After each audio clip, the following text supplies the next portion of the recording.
Muito bem, depois então de dias trocando fogo, dois deles agora, os Estados Unidos e o Irã pareciam prestes a entrar em guerra total novamente, com uma ameaça hoje pela manhã do presidente americano Donald Trump de até poder realizar algum tipo de invasão terrestre. Eu sigo com vocês em instantes e temos as atualizações vindo em tempo real.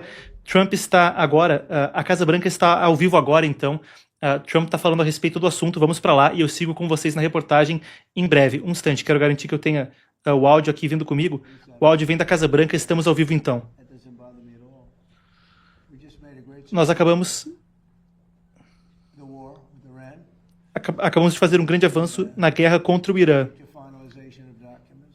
Está sujeito o acordo agora à finalização de documentos que deve acontecer nos próximos dias. Talvez sejam assinados na Europa. A Bolsa de Valores subiu coisa de 1.000 pontos. Creio que eles gostam do Irã.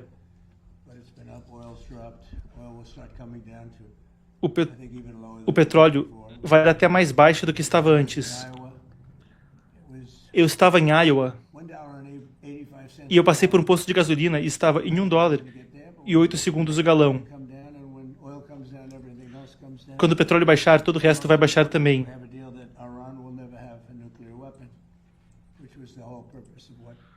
Falamos, o Irã não pode ter uma bomba atômica, que é o propósito inicial de termos feito isso. Nós temos agora a assinatura, em breve, de alguns documentos. Os documentos já estão em um estágio bastante final. Deve ser feito muito rápido. Eles querem tanto quanto o resto das pessoas quer. Eu acabei de conversar com os líderes de muitos dos países que foram mencionados no Oriente Médio.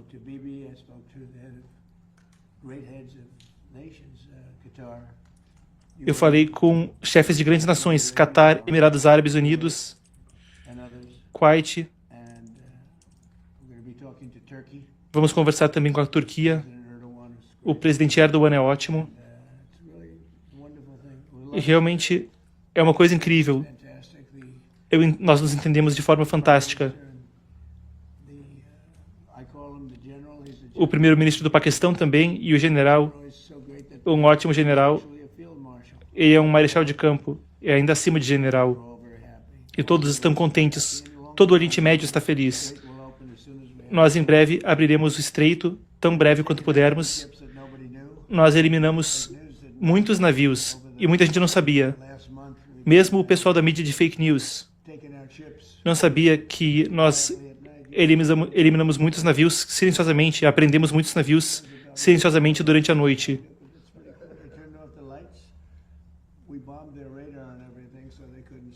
Nós bombardeamos radares para que eles não soubessem o que estava acontecendo. Algumas noites barramos coisa de 25 navios, 20 navios, 22, 21, depende da noite. 18 e 14. Quem mais além de mim lembraria dos números? Mas muitos navios apreendidos, muito petróleo. E mesmo antes dessa notícia, no mercado não se conseguia entender por que havia tanto petróleo. Era porque estávamos lidando com isso à noite. O estreito irá ser aberto oficialmente. Assim,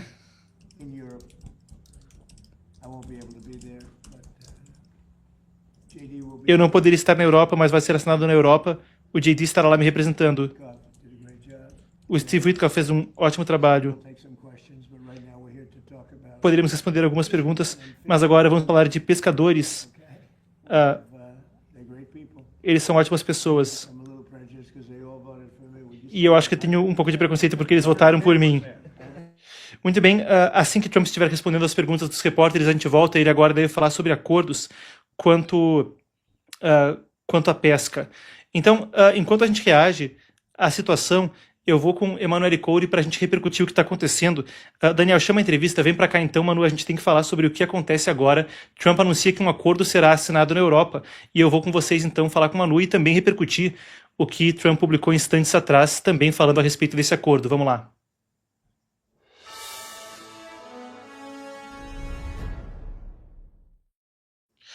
Manu, eu estou aqui com você e Trump agora fala que um acordo será assinado em breve, que os ataques de hoje à noite foram cancelados. Aqui a gente tem a publicação dele dizendo antes que os Estados Unidos seriam atingidos muito duramente hoje à noite. Era o que dizia Trump. Depois ele publicou a respeito do assunto novamente, falando que os ataques estavam cancelados. Estou em contato aqui com a produção. Se a gente tem a nova publicação de Trump, a gente pode colocar na tela. Trump acaba de falar também o seguinte, logo antes dessa coletiva de imprensa, onde falou mais detalhes a respeito do fato, mas disse, baseado no fato de que as discussões com o Irã foram levadas ao alto nível da liderança iraniana e aprovadas, eu, como presidente dos Estados Unidos, cancelei os ataques que estavam agendados e os bombardeios contra o Irã essa noite. Bom, vamos desdobrar o assunto aqui, as coisas estão acontecendo rapidamente em tempo real, mas Trump então falando que, olha, os ataques estão cancelados e o acordo está na mesa. Ele já falou outras quase 40 vezes que esse era o caso. Dessa vez é diferente? Suas impressões sobre o momento? Bom, Marcos, muitíssimo boa tarde. Boa tarde também para a nossa audiência. Acho que é muito cedo ainda para a gente saber se vamos ter ou não um contrato. Mano, um instante, parece seu áudio parece estar pegando eco para mim, se puder conferir. Eu estava te escutando, mas posso continuar contigo com o áudio como tá, só porque pedi para a produção conferir, tô pegando um pouco de eco no teu áudio.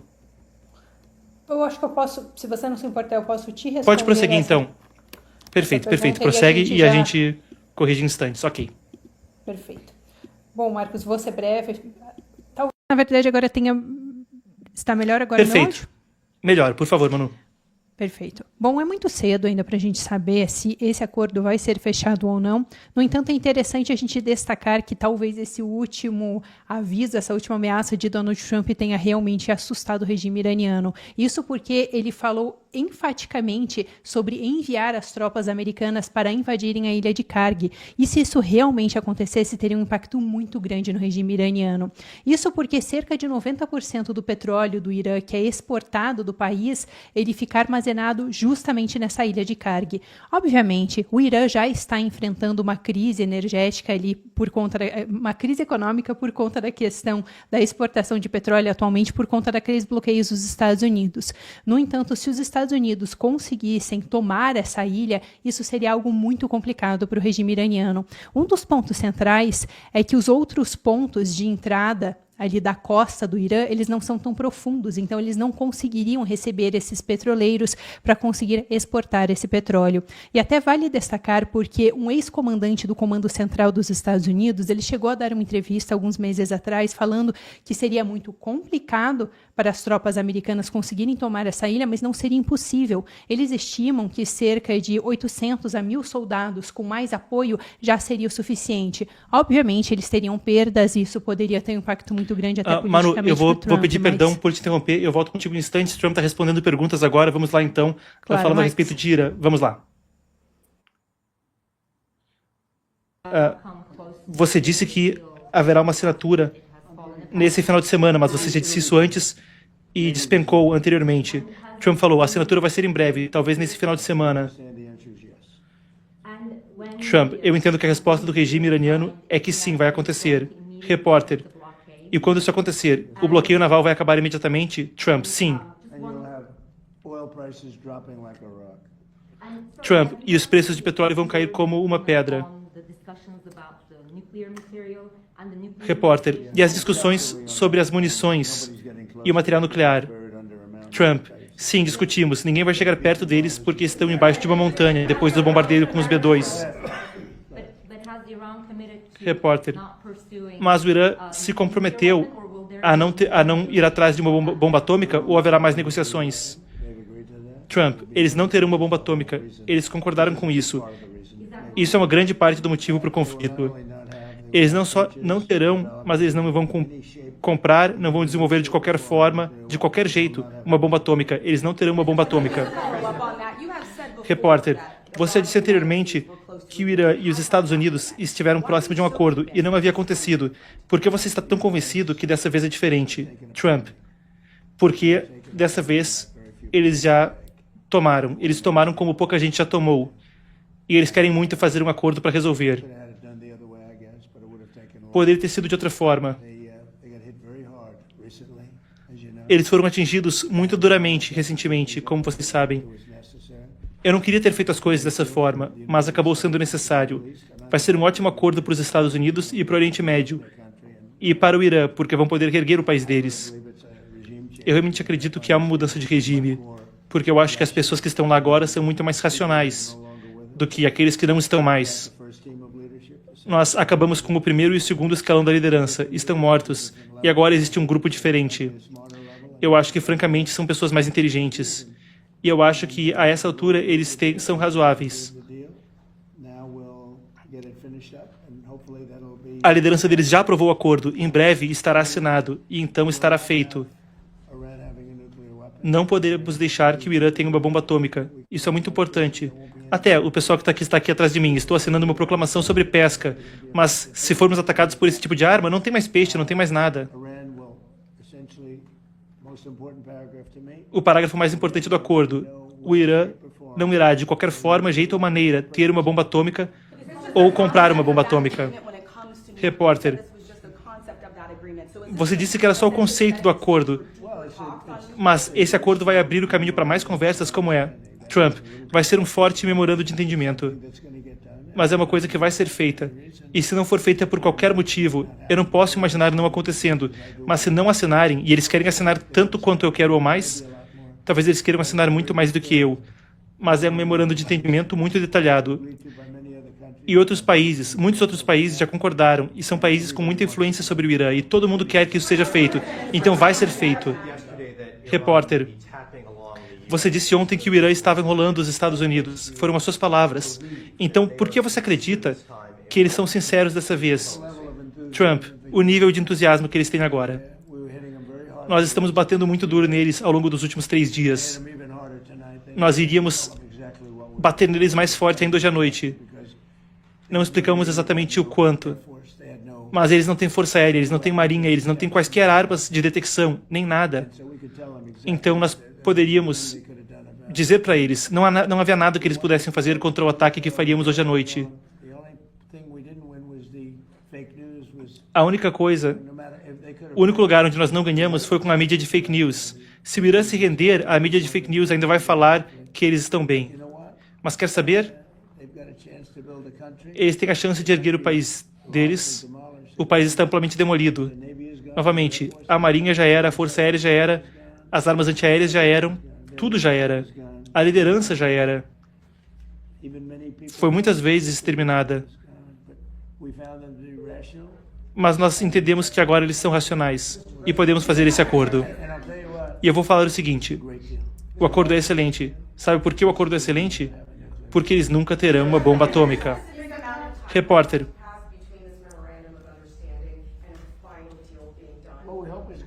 Não ouvimos o repórter. Trump, esperamos que tudo transite bem. O estreito vai abrir imediatamente. Talvez seja sábado ou segunda-feira. Repórter, qual a diferença desse acordo para um acordo futuro e final? Trump, nós achamos que vai ser muito rápido entre um e outro. Eu não quero botar uma data, porque daí vocês vão vir acabar comigo depois. Ah, ele não cumpriu o prazo. Mas esse acordo vai ser assinado. E o estreito vai abrir. E quando o estreito abrir... Quer dizer, o estreito já estava, de certa forma, aberto há vários meses, e vocês aqui não sabiam. Eu acabei de anunciar ontem que nós havíamos apreendido muitos navios e ninguém sabia. Temos feito um ótimo trabalho nisso. Estivemos a bordo de muitos navios e milhões de barris de petróleo transitaram, foram atravessados. E não havia nada que ninguém pudesse fazer sobre isso. Trump, agora nós assinamos esse acordo. Eu simplesmente... Quer dizer, olha a Venezuela. Olha como foi bem com a Venezuela.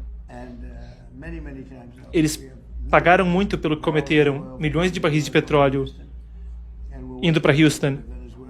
E estamos trabalhando de forma ótima com o governo da Venezuela. Não poderia ser melhor. É um relacionamento verdadeiramente excelente. A Venezuela tem sido incrível. Essa situação é ainda maior. Na verdade, eles têm até menos petróleo que a Venezuela. Mas nós gastamos um certo número de dólares e recebemos muito mais do que foi gasto.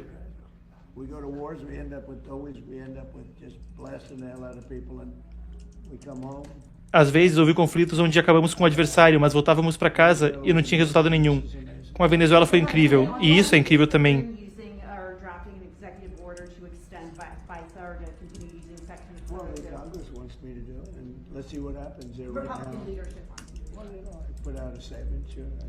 Trump, é muito importante para as nossas Forças Armadas que haja uma declaração. Repórter, sobre o Safe America Act, agora você está instando o Congresso para agir quanto à integridade eleitoral. Por que a transparência eleitoral importa tanto para a segurança nacional, na sua opinião? Trump, temos que ter transparência, identidade do eleitor, título de eleitor. A identidade do eleitor é muito importante. Precisamos de prova de cidadania. Os democratas não querem que você prove que é um cidadão para votar. Sabe por quê? Porque eles querem trapacear. E também existem os votos por correio, onde às vezes a pessoa recebe 7, 8 cédulas, 2 cédulas por vez no seu correio. Queremos acabar com os votos por correio e queremos ser muito prudentes com isso. Quer dizer, se você está nas Forças Armadas, ou se você é deficiente, está doente, ou se você está de férias, aí pode votar por correio, mas não dá para ter milhões e milhões de votos por correio. Milhões ou dezenas de milhões de votos. As eleições aqui são tão corruptas. Não queremos ter voto por correio, não queremos homens nos esportes femininos. Isso também está nesse projeto de lei. Isso é uma pauta muito popular. Falam que 80% são a favor e 20% contra. Eu acho que é 99% a favor e 1% contra. E não queremos a mutilação de crianças em procedimentos transgênero. Então, a mutilação transgênero das crianças não é bom, pessoal. Não queremos a mutilação transgênero. Sabe, esse negócio onde a criança sai da sua casa e eles tiram a criança de você é horrível. Eles tiram a guarda e fazem com a criança o que querem fazer. Eu sequer quero falar disso, é horrível. Repórter, você pretende que Bill Pulte siga como diretor interino de segurança nacional? E você acha que é razoável que alguns republicanos tenham dito que ele não tem experiência em inteligência? Trump responde, ele não tem experiência, mas ele é inteligente, ao contrário de muita gente. Ele vai ficar interinamente nesse período e teremos alguém muito talentoso em breve assumindo.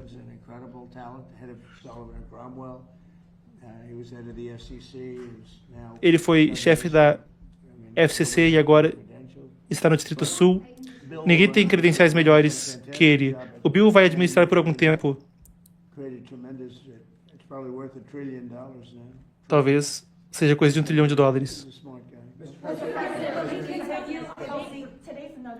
Repórter. Hoje é outro exemplo de americanos do cotidiano vindo à Casa Branca. O quão importante é para você para ouvir aos americanos do cotidiano. Trump, é muito importante, essas pessoas ergueram o país. Não foi quem reclama que construiu o país, foram essas pessoas. Sejam fazendeiros ou o que quer que seja. Pessoas como eu foram quem ergueu o país.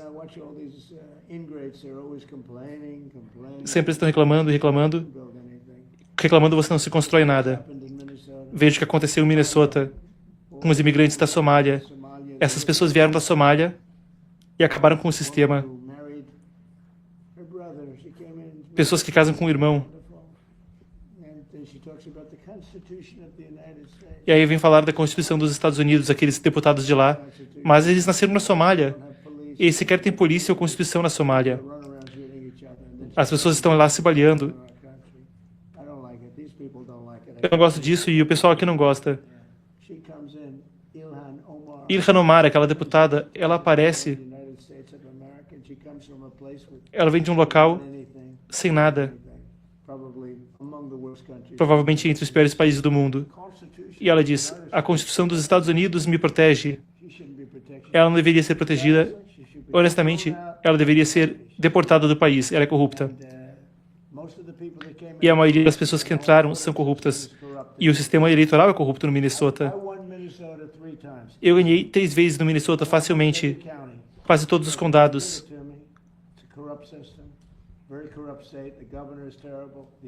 O governo lá é terrível, o procurador é terrível e todos são muito corruptos. Repórter, você acha que tem apoio no Congresso para aprovar isso? Trump, eu espero que sim. Qualquer republicano que votar contra, que tipo de republicano seria ele? Muito bem, eu volto com você, mano, conforme Trump então respondeu agora perguntas a respeito do Irã. E bem, um cenário agora, te passo a palavra para completar o raciocínio. Você falava sobre sua reação no momento e a possibilidade de um acordo quanto ao Irã. Vamos lá. Bom, Marcos, acho que eu já estava chegando no final do meu raciocínio, mas era a questão da importância da ilha de Karg. E então, por conta da importância dessa ilha, é que eu acho que foi efetiva essas ameaças feitas agora por Donald Trump, e muito possivelmente foi isso que levou eles a terem chegado a esse novo acordo. Agora, vale destacar aqui, não sei você, mas eu fiquei bem curiosa para saber com quem essas negociações foram feitas. Isso porque a questão da liderança iraniana está uma bagunça. Ninguém sabe realmente quem é a pessoa no topo. A gente tem alguns representantes, como o Abbas Araqi, que é o ministro das Relações Exteriores, que seriam um dos negociantes. No entanto, até agora a gente não tem alguma confirmação de quem é a pessoa que está realmente liderando o Irã. Isso porque o filho do Mojtaba Khamenei, o filho do Ali Khamenei, que morreu, ele é uma pessoa que está, de acordo com os relatórios e declarações do próprio Trump, está debilitado nesse momento e não estaria à frente do país. Então, quem seriam essas lideranças? O Abbas Araqi seria outra pessoa? Então, esse acho que é um ponto bem interessante. E só para concluir sobre essa declaração que o Trump fez agora, se ele realmente conseguir esse acordo, com o regime iraniano, e não somente um acordo para cessar as tensões ali no Oriente Médio, mas um acordo que não permita que o Irã continue refinando o urânio para o desenvolvimento de uma arma nuclear, isso vai ser uma vitória muito grande, não somente para os Estados Unidos, mas também eleitoralmente para Donald Trump, e em um momento onde as eleições de meio mandato se aproximam. Perfeito, então. Enquanto a gente está desdobrando aqui, as atualizações chegam em tempo real, então a gente segue em breve. Eu só quero trazer algumas informações acontecendo agora. Para você que está chegando agora, Trump falou à imprensa instantes atrás, a gente estava aqui com a tradução simultânea vindo ao vivo da Casa Branca, e o cenário é onde ele diz que o Estreito de Hormuz, um ponto que tem mantido a economia global como refém, como colocam autoridades, como por exemplo do Reino Unido, ao longo, já de semanas agora, um ponto por onde transitava antes do início desse conflito 1/5 do petróleo do mundo, deve se abrir em breve. Disse que um memorando de entendimento deve ser assinado e abrir as portas para muito em breve um acordo definitivo substituir ele. Trump falou que até no final de semana ou segunda-feira o estreito poderia se abrir e que J.D. Vance deve representar ele, assinando então esse memorando de entendimento na Europa, possivelmente no final de semana. A gente aguarda para ver o que vem da parte iraniana, a informação que tem agora por parte da Fars. A Fars é uma agência de notícias afiliada à Guarda Revolucionária do Irã, a linha dura do regime, e acaba de publicar, enquanto Trump falava agora, enquanto desdobrávamos essas notícias, a Fars acaba de publicar o seguinte: a possibilidade do Irã aprovar um memorando de entendimento proposto com os Estados Unidos é alta porque Washington aceitou os textos de Teherã, mas o Irã ainda não deu resposta final, é o que diz a Fars. Então a gente aguarda para saber a respeito de resposta final e o que vem mais adiante. A gente também tem a seguinte informação vindo agora enquanto a gente desdobrava isso. Para você que está chegando agora, a gente desdobra em tempo real com atualizações ao vivo, conforme pode haver um acordo para a abertura do Estreito de Hormuz, diz Trump, sendo assinado muito em breve, talvez até no final de semana, na Europa por J.D. Vance. O Qatar do Emir, o príncipe, o Emir do Qatar, o príncipe do Qatar, pontua aqui também que houve discussão do progresso e confirmou que o Qatar, pelo menos, esteve envolvido com muitos outros países nessa negociação, confirmando o que Trump havia publicado mais cedo. São as atualizações nesse momento. Trump fala que em alguns dias deve ser assinado, cogita até uma assinatura na Europa no final de semana. Quero garantir que a gente está atualizado, confiro aqui se a gente tem mais alguma coisa vindo nesse instante. Trump chega a falar que Khamenei teria aprovado, você acompanhava aqui na tradução simultânea. Agora vem essa informação de que é publicado pelo Times of Israel, então, que Ali Khamenei teria assinado esse acordo, assinado não, mas teria concordado com esse acordo. Manu até se questionava quem seria a liderança, então possivelmente são os líderes da alta cúpula de fato do Irã.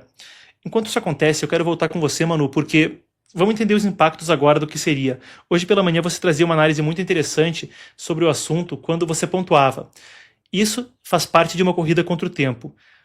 Na Câmara dos Representantes e no Senado americano, os congressistas democratas buscam limitar os poderes de Trump e fazer com que ele tenha que passar pelo Congresso para aprovar muitas das medidas de guerra. Ele tem uma eleição onde mudam os deputados e senadores nos Estados Unidos, vindo em novembro, e tenta reter maioria. Está numa corrida contra o relógio, por um lado, para fazer algo. Por outro lado, qualquer resultado que dê a narrativa de que a guerra foi mal sucedida seria muito complicante. Então, quão importante é nesse momento esse acordo e... você já fazia esse ponto, mas o quão grande é em termos de uma vitória se de fato conseguir prevenir, nos seus termos, que o Irã tenha uma bomba atômica e cumpra os objetivos da guerra. Limitação aos mísseis também convencionais e aos procuradores terroristas do Irã, Houthis, Hamas e Hezbollah. Bom, Marcos, vou começar com a resposta mais simples, mais curta aqui, que é a questão da importância isso não somente para Donald Trump, mas para os Estados Unidos neste momento.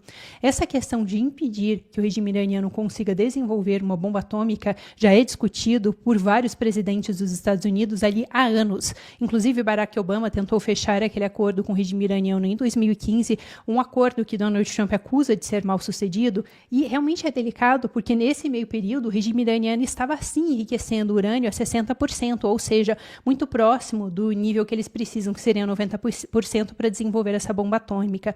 E a questão da guerra contra o terrorismo é algo que tem assombrado os Estados Unidos desde os anos 90. E então, essa questão de ter uma vitória política, diplomática ali, negociando com o regime que tem financiado esses grupos terroristas, é algo muito importante ali dentro dos Estados Unidos. Isso quando a gente fala até mesmo da perspectiva dos eleitores. Isso pode fazer com que Donald Trump chegue ao final do ano com uma vitória política muito grande para essas eleições de meio mandato.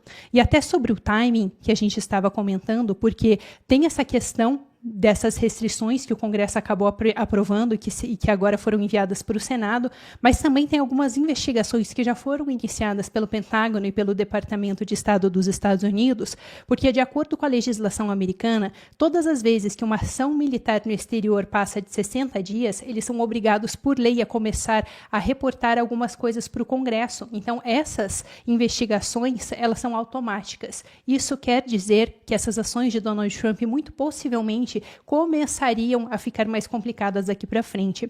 E só para concluir, Marcos, a minha perspectiva é a seguinte: Trump precisa de tempo antes dessas eleições de meio mandato, não somente para resolver a questão ali no Oriente Médio, mas também para cumprir algumas das outras ameaças que ele vem fazendo, como, por exemplo, tentar resolver a questão de Cuba. E ele sabe que é importante ele tentar resolver todas essas questões enquanto ele tem uma maioria tanto no Senado como também na Câmara. É um importantíssimo cenário que se desdobra. Manu, informação vindo agora em tempo real. Abbas Araghchi falou com a Al Jazeera, veículo então sediado no Catar, e uma das principais fontes quando se fala a respeito, pelo menos, de pegar o ângulo islâmico do Oriente Médio. Claro, uma mídia estatal do Catar que foi criticada antes por associações ao Hamas. Mas aqui não é sobre Al Jazeera, é sobre a informação. Abbas Araghchi, o ministro das Relações Exteriores do Irã, falou então com a Al Jazeera. A informação que vem a respeito do assunto é a seguinte: que eles estão revisando os termos nos mais altos escalões de liderança e existe a possibilidade de um acordo ser, então, assinado em breve. Quero garantir que eu estou com a informação precisa, mas é isso, então, Abbas Araghchi falando que poderia haver esse cenário onde, em breve, falando com Al Jazeera, houvesse o acordo de fato. Foi elevado aos níveis mais altos da liderança iraniana. Então, esse é o cenário agora. Por outro lado, quero agora partir para um cenário hipotético, mas que vai ajudar a gente a ter perspectiva a respeito do assunto. Isso seria uma vitória política se confirmar de fato e cumprir os objetivos da guerra. Mas tem um outro lado, que é, se esse acordo acabar por não se concretizar, se torna um cenário muito desgastante para Trump, aonde essa guerra fica, em tese, sem fim à vista, não é? Então, se isso desmorona, quais seriam as possibilidades nesse cenário na sua análise? Porque falo isso no sentido de que Trump parecia estar, como você pontuou hoje de manhã, um pouco numa sinuca de bico. Para ele sair disso sem uma vitória poderia ser uma consequência muito grave. Seria, Marcos, até porque, como tem se estendido muito essa questão das negociações e repetidas vezes Donald Trump chegou a falar: estamos quase chegando em acordo com o regime iraniano, e daqui a pouco ele dizia que não existia acordo, tudo isso tem colocado ele numa saia justa. E até interessante é porque essa questão disso prejudicar Donald Trump não se refere somente a se prejudicar a imagem dele com relação aos eleitores ali dentro dos Estados Unidos, mas também prejudica a imagem de Donald Trump com relação aos adversários dos Estados Unidos, Unidos, como o Partido Comunista Chinês. Isso porque, inclusive, a gente chegou a trazer aqui no canal algumas reportagens do Epoch Times americano, que, fazendo um adendo aqui, para quem não sabe, nós somos fundados por dissidentes chineses, e essas reportagens falaram com fontes ali dentro da China, que trouxeram informações para o Epoch Times ali nos Estados Unidos, dizendo que o Partido Comunista Chinês estava avaliando o comportamento dos Estados Unidos durante tanto essas negociações com o regime iraniano, como também dos ataques. Então, a forma como os Estados Unidos vão lidar com isso neste momento também pode influenciar a perspectiva que esses outros aliados têm do governo americano. E até interessante porque essa semana, conforme a gente viu Donald Trump apertando a questão ali do regime iraniano, eles também anunciaram várias sanções para empresas, especialmente ali em Hong Kong, que estariam envolvidas com o facilitamento para que o regime iraniano conseguisse ter acesso a armas. Perfeito, então, Manu. Para qualquer update, eu posso voltar com você e a gente segue, então, na pauta. Antes disso, só quero trazer aqui também, de hoje mais cedo, eu cobri isso pela manhã junto com você, mas existe uma pressão financeira tremenda que aconteceu e parece estar acontecendo junto da pressão que aconteceu no campo de batalha ao longo dos últimos 2 dias. Isso aqui é o Scott Bessent, secretário do Tesouro, que disse que o regime iraniano vai perder o jogo de soma zero que ele está jogando. Qualquer dano que faça contra os nossos aliados no Golfo vai ser pago com dinheiro extraído de contas iranianas. Quaisquer pedágios pagos pela autoridade do Estreito do Golfo Pérsico serão compensados por fundos extraídos das contas deles. Cada ataque que o Irã lançar apenas aprofundará as consequências econômicas e financeiras que ele enfrenta. Isso aí também traz bastante coisa para a gente desdobrar, a ver como o acordo desdobra isso. Porque se a gente pensa no que vai acontecer a seguir, uma das exigências do regime iraniano era a possibilidade de fundos serem descongelados. Fundos, então, que, por termos de sanção, foram presos no exterior, fundos do regime iraniano, teriam que ser liberados em alguma parte desse acordo, e essa era uma condição do regime iraniano. Um outro aspecto que a gente monitora nos dias adiante é o que acontece com o dinheiro, então, do regime iraniano e como vai ser feito para prevenir que seja utilizado para financiar, como é o caso do Hezbollah, entidades designadas como terroristas pelos Estados Unidos. Mano, obrigado então. Para qualquer questão de Irã, eu volto com você.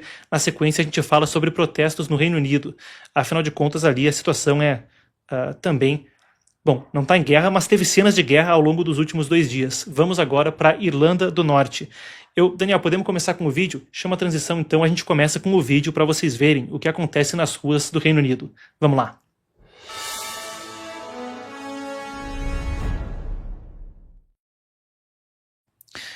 Vocês vão ver ao meu lado agora, a gente deve ter imagens aqui do que acontece no Reino Unido. E aí você vê. Antes de começar o segmento, a gente cobria Irã agora há pouco e eu falava que as cenas no Reino Unido não são de uma guerra de fato, mas por vezes parecem. As ruas aí com incêndios e protestos que agora já duram 2 dias, com preparativos policiais para caso algo possa acontecer hoje à noite. A tensão migratória é tremenda ali. A gente fala disso conforme, nos dias anteriores, 2 casos chamaram a atenção do Reino Unido. Primeiro, o caso de Henry Novak, um jovem que foi brutalmente assassinado e a polícia fez pouco caso, conforme o agressor dele foi atendido melhor ao alegar que havia racismo do que ele próprio, que algemado acabou por falecer. A câmera corporal gerou ultraje, apesar do assassinato ter acontecido em dezembro nos últimos dias. Essas manifestações acontecem na esteira dos fatos disso, conforme em um outro caso, um cidadão britânico foi brutalmente atacado por um imigrante sudanês. Tentou até, não sei nem se pode falar essa palavra no YouTube, mas o imigrante sudanês tentava então decapitar um cidadão na Irlanda do Norte, um cidadão britânico. O que aconteceu foi que não conseguiu apenas porque transeuntes, pessoas que passavam pelo local, impediram que isso acontecesse. Mas a resposta e o que veio depois disso foi uma tremenda represália pública quanto ao assunto. Vocês veem nas ruas o que aconteceu em Belfast, capital da Irlanda do Norte, na sequência dos fatos. Veículos incendiados e por aí vai. Eu quero passar pelos detalhes enquanto a gente acompanha as imagens. E Daniel, você segue comigo? A gente pode voltar as imagens ao início para que o público veja o que acontece agora, então, no Reino Unido. Em meio a essa onda de tensão migratória, 2 dias de distúrbios em Belfast, na Irlanda. Vamos recapitular os fatos enquanto vocês acompanham as imagens. Um morador local tentou ser esfaqueado. O caso começou com um vídeo amplamente divulgado nas redes sociais, a revolta de agora, que mostra o sudanês Adi Alodid, de 30 anos, tentando decapitar o irlandês Stephen Ogilvie, de 44 anos, em uma rua de Belfast. O assassino foi impedido por testemunhas que mobilizaram o agressor até a chegada da polícia. Aí, segundo as autoridades, Ogilvy, que era um técnico em radiologia, a vítima, sofreu ferimentos na cabeça e nas costas. E, puxa, a lista de lesões é tenebrosa aí. Continua hospitalizado. O sudanês foi acusado de tentativa de homicídio e posse de faca em local público. Lá no Reino Unido, armas brancas geralmente são proibidas nas ruas. Ele compareceu à justiça norte-irlandesa e agora está sob custódia enquanto o processo segue em andamento. Claro que isso gerou revolta e vocês veem as consequências aí na tela. Rapidamente evoluiu para protestos, confronto com a polícia, canhões de água, ataques contra imóveis associados a imigrantes, conforme existe agora uma tensão muito grande contra minorias raciais na região. Depois da divulgação das imagens do ataque, compreensivelmente, o público ficou muito comovido, e manifestantes anti-imigração se organizaram em diferentes áreas de Belfast, a capital da Irlanda do Norte, e outros pontos, Irlanda do Norte, parte do Reino Unido. Episódios de desordem, veículos incendiados, ruas bloqueadas e equipes de emergência acionadas. Esse é o cenário. Até famílias inteiras, estrangeiras, por alguns casos, acabaram deixando suas residências com apoio das autoridades. Na segunda-feira à noite, os distúrbios entraram em confronto com a polícia e se tornaram violentos. Troca de tijolos, pedras e outros objetos contra os agentes policiais. Agora, algumas das informações que vêm à tona hoje, conforme a gente segue desdobrando o caso. Então, a PSNI, que é o Serviço de Polícia da Irlanda do Norte, mobilizou tropas de choque, veículos especializados e canhões de água para conter os confrontos, e hoje seguem protestos com também limpeza de ruas em diferentes áreas. Aqui a gente tem algumas das matérias de como isso repercutiu localmente. O Irish News pontua que a polícia disparou 20 balas de borracha durante a segunda noite de distúrbios. As autoridades falam que policiais ficaram feridos e dezenas de pessoas foram presas. A gente deve ter aqui também, Daniel, a fala do Keir Starmer e de outros líderes políticos da Irlanda do Norte e do Reino Unido, pedindo calma e condenando os distúrbios. Temos a fala de Starmer aí. Podemos voltar, vamos lá. Starmer fala o seguinte, o primeiro-ministro. As cenas em Belfast na noite passada foram chocantes e completamente inaceitáveis. Não existe justificativa para a violência e desordem que nós vimos, ameaçando as nossas comunidades. Não para aqueles que encorajaram, online ou em qualquer outra parte. É claro que as pessoas foram alvejadas na noite passada por causa do seu pano de fundo, do seu background, da sua origem, e eu não vou tolerar isso. Aqueles responsáveis vão sentir a força completa da lei. Eu falei com o policial-chefe do Serviço de Polícia da Irlanda do Norte para agradecê-lo pelas emergências na linha de frente e pela coragem ao manter o povo a salvo. Justamente aí um ponto central que está aflorando no debate.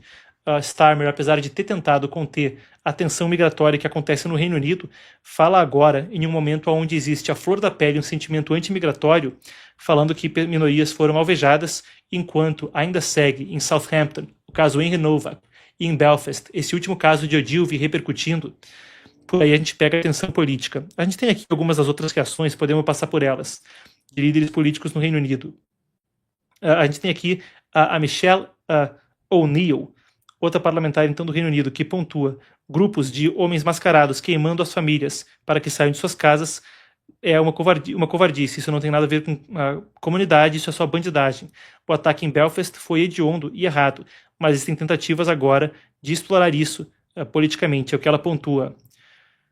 Melhor dizendo, não parlamentar britânica, minha correção, primeira-ministra da Irlanda do Norte, Michelle O'Neill, então, que reconheceu que foi injusto e hediondo o ataque ao imigrante, mas condenou também o cenário quanto às manifestações.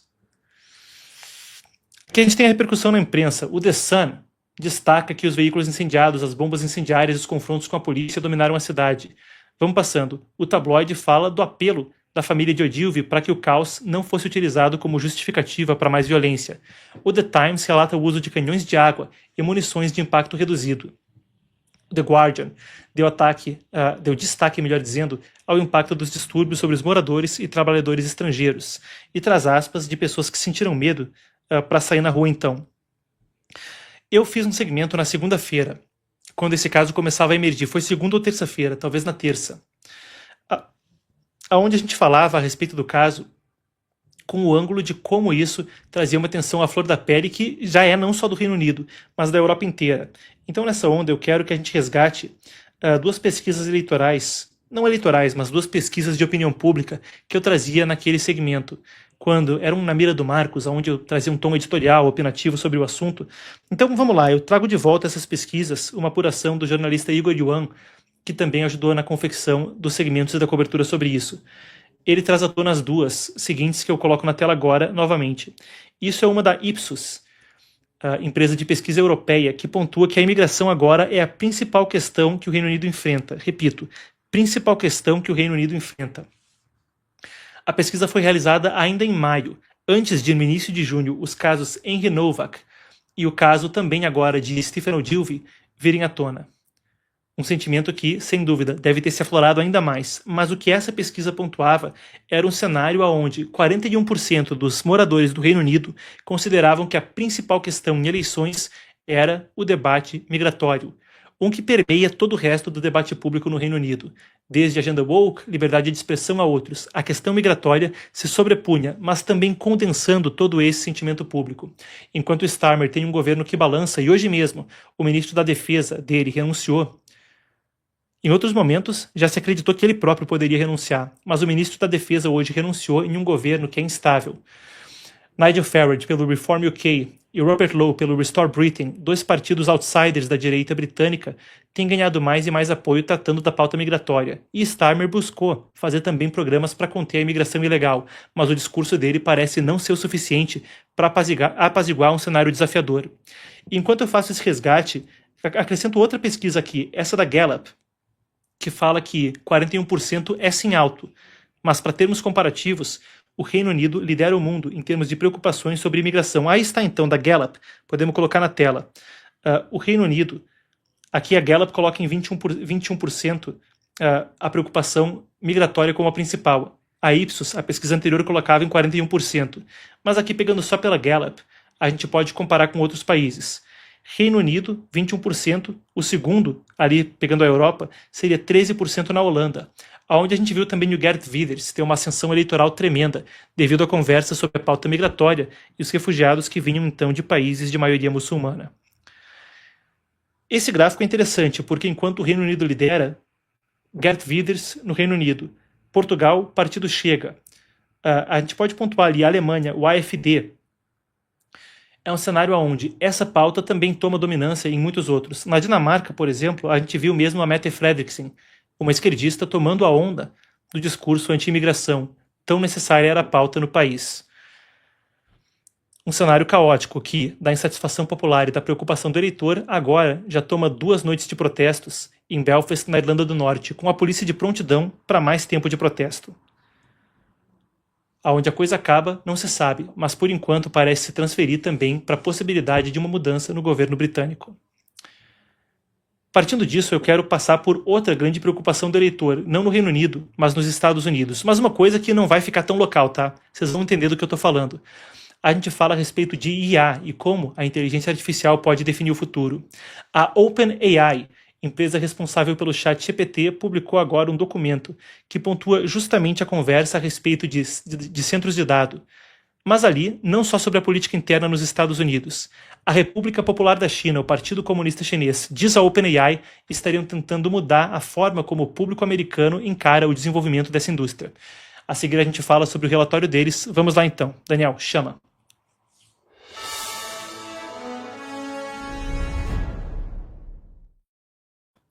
A OpenAI, empresa responsável pelo ChatGPT, acaba de publicar o relatório que vocês veem agora ao meu lado. Um que pontua muita coisa. A começar por como a IA pode definir não só o futuro da indústria, mas o futuro da geopolítica e das relações internacionais. Eu quero passar aqui com vocês pelo que diz o relatório, que pontua uma coisa que não é nova. O Partido Comunista Chinês utilizando-se então de inteligência artificial americana, nesse caso o ChatGPT, para lidar com operações de influência. Vocês estão acompanhando aqui o relatório ao meu lado. Ele cita contas do ChatGPT ligadas à China que foram barradas da plataforma por utilizar o ChatGPT para promover narrativas e manipular o debate sobre como, dentro dos Estados Unidos, a política pública sobre IA vai ser formatada. A campanha tinha 2 vertentes principais, relata a OpenAI. Ia por um lado gerando comentários nas redes sociais que criticavam a construção de centros de dados. Já vou falar mais a respeito do assunto e por que isso é uma pauta tão crítica nos Estados Unidos. Isso era um dos pontos da campanha. Por outro lado, gerava comentários criticando as tarifas, não em termos gerais, mas ligadas especificamente à indústria tecnológica. Nesse sentido, a gente fala de sanções que impedem, por exemplo, o livre fluxo de chips para ir rumo à China, para que possam ser utilizados em empreitadas ligadas ao Partido Comunista Chinês para o desenvolvimento de IA.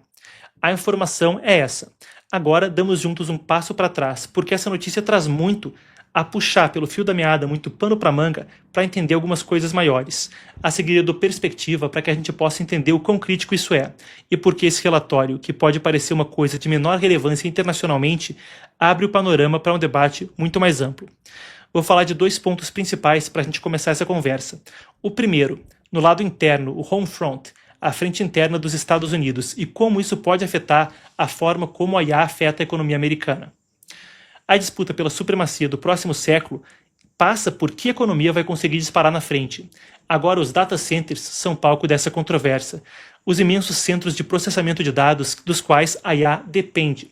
O debate sobre como eles vão ser regulados, em estado a estado nos Estados Unidos ou de forma federal, de como eles poderão ser instalados, colocados em diferentes comunidades, pode ser um fator determinante para se a economia americana continua ou não a liderar frente à China em IA.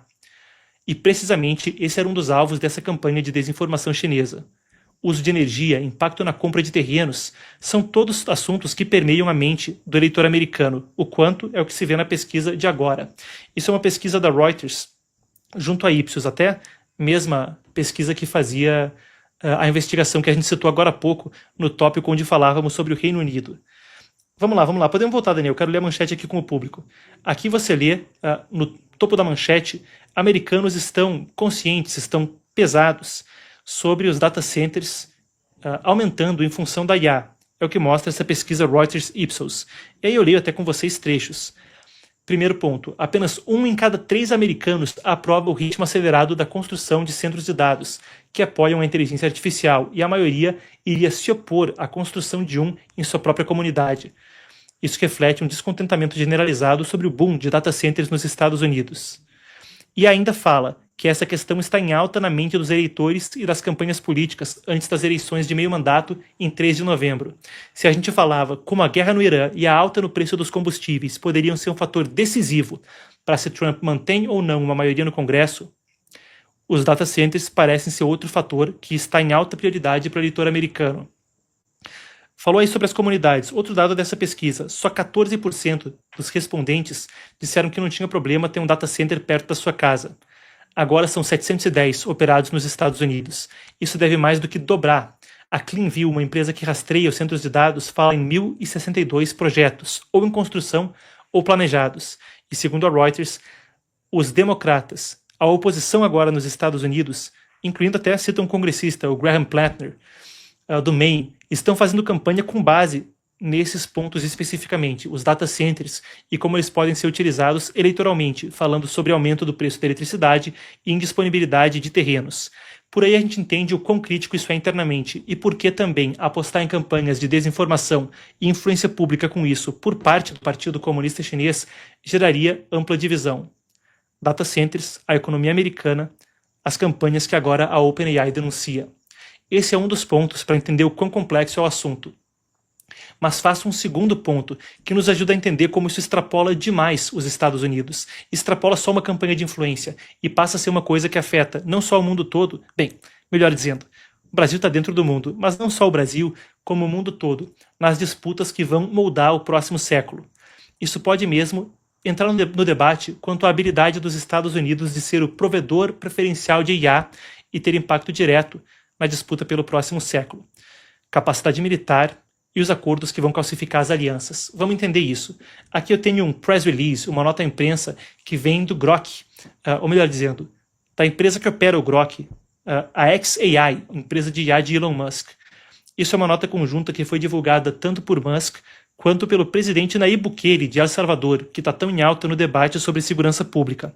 É um acordo onde se anuncia uma parceria entre El Salvador e o Grok para lançar, aspas, o primeiro Programa Nacional de Educação alimentado por IA do mundo, e fala que nos próximos anos o Grok vai ser implementado em mais de 5.000 escolas públicas, oferecendo aprendizado para mais de 1 milhão de alunos. O Grok sendo utilizado nas escolas públicas, desde auxílio na preparação da grade dos professores, a forma como os alunos estudam o material. Rapidamente se percebe o seguinte: agora, um acordo de educação em El Salvador, mas já se fala sobre IA sendo amplamente utilizada para a saúde. Em breve, isso pode permear setores vastos, a burocracia de países inteiros. E com esse gancho, eu acho que se traduz o quão grave é o debate a respeito do assunto. Por exemplo, se a burocracia de um país inteiro for automatizada através de uma IA americana ou chinesa, DeepSeek ou Claude, por exemplo, ali se fala sobre um cenário onde isso pode calcificar alianças para o que? Os próximos 10, 100 anos? A ver como as tecnologias se desdobram, mas rapidamente se vê. Isso é uma ferramenta de influência que pode ter consequências nas relações internacionais de longo prazo. O exemplo do Grok em El Salvador é um. Por aí, quando se fala sobre quem sai na frente na corrida de IA e uma campanha de desinformação para impedir que, por exemplo, Trump imponha sanções à exportação de tecnologia à China, ou para gerar divisão no debate sobre a construção de centros de dados nos Estados Unidos, bem, isso ganha um novo ângulo. Aquele relatório vai muito além de uma mera campanha de desinformação quanto a data centers sem consequência. Afeta uma disputa que penetra a economia americana e as relações internacionais. Mais cedo, quando o DeepSeek foi lançado, Trump chegou a falar que era qual era o termo em inglês? Wake-up call, que era um chamado para acordar para as empresas americanas, e analistas comparavam com o lançamento do Sputnik em 57 pela União Soviética, um momento onde tem que haver um disparar de urgência tecnológica pelas empresas americanas. E isso tudo se enquadra nessa disputa. Para encerrar o segmento, eu quero adicionar que o ChatGPT já pegou esse tipo de coisa acontecendo antes, tá? Tem aqui alguns relatórios e vamos brevemente passar por eles. Daniel, passa comigo na tela. Uso malicioso já para fazer operações de desinformação quanto a Taiwan.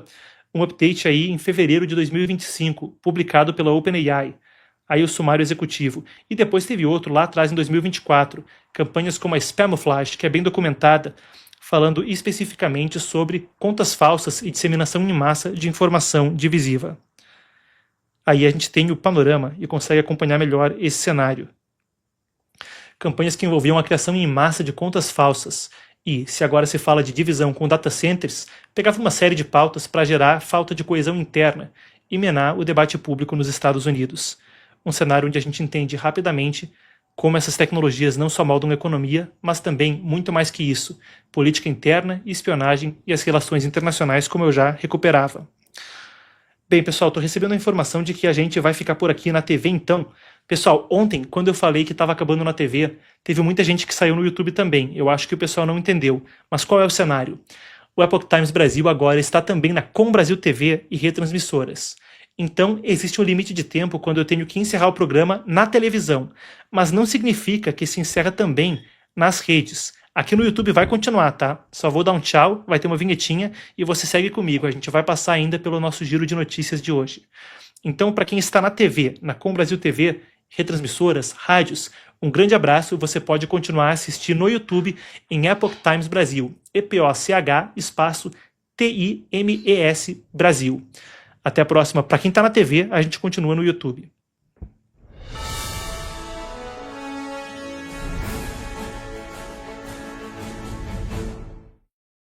Muito bem, vamos então ao nosso giro de notícias de hoje. Com as Filipinas começando então, uma notícia que a gente cobria ontem no leste da Ásia. A China hoje anunciou sanções contra o ministro da Defesa das Filipinas, Gilberto Teodoro, e a sua família, acusando-os de fazer comentários equivocados a respeito do país. Pelas medidas, ele, a esposa e o filho estão proibidos de entrar na China, em Hong Kong e Macau, e empresas chinesas não podem negociar com eles. Teodoro disse que não tem nem bens na China, nem planos de visitar o país. Isso aí é um capítulo recente num atrito maior. Os dois países têm um atrito quanto ao Mar do Sul da China. Agora o Japão e as Filipinas, e Taiwan nesse meio, falam sobre reforçar parcerias de defesa. Enquanto a tensão cresce no leste da Ásia, as Filipinas são uma peça nesse xadrez. Se a gente pega o gancho de Pequim, a China também teria cancelado em cima da hora 2 reuniões diplomáticas que faria com a União Europeia, segundo reportagens. Isso é o que informa hoje o Financial Times, citando fontes anônimas. Entre os encontros desmarcados, um diálogo sobre temas digitais e uma reunião com um alto representante do Serviço Diplomático Europeu. Questionado, o Ministério das Relações Exteriores da China não confirmou os cancelamentos. Disse que estavam em contato, mas isso segue tensões comerciais entre os dois lados. Agora, falando de Estados Unidos e Coreia do Sul, houve uma reunião nesta quinta-feira, em Seul, para reforçar a defesa nuclear conjunta diante do avanço do programa de armas norte-coreano.